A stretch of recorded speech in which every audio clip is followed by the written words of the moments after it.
నా పుట్టుక కారాగారంలో జరిగింది. నేను ఈ భూమి మీద అడుగు పెట్టకముందే నన్ను చంపాలని చూశారు. నేను పుట్టగానే మా అమ్మగారికి దూరం అయ్యాను. వయసు పెరిగే కొద్దీ అసురులు నన్ను హతమార్చేందుకు ఎన్నో ప్రయత్నాలు చేశారు. కాస్త పెద్దయ్యాక మా గ్రామం నుండి మకాం మార్చాల్సి వచ్చింది. ప్రజలు నన్ను పిరికివాడిగా పరిగణించారు. నేను ప్రాణంగా ప్రేమించిన అమ్మాయి నాకు దూరం అయింది. ధర్మం కోసం యుద్ధం చేసి ధర్మాన్ని గెలిపించాను. కానీ ఎంతో మంది మరణానికి కారణం నేనని నిందించబడి శపించబడ్డాను.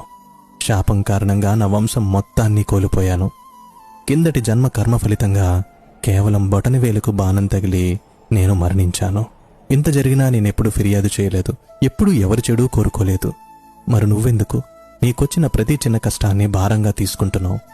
నీకు నీ మీద నమ్మకం లేదా? లేదా నాపైన నమ్మకం లేదా?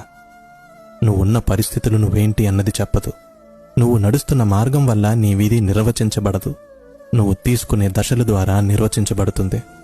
నీకు చెడు జరిగినంత మాత్రాన లేదా నీకు ఎవరైనా చెడు చేసినంత మాత్రాన కృంగిపోవనక్కర్లేదు.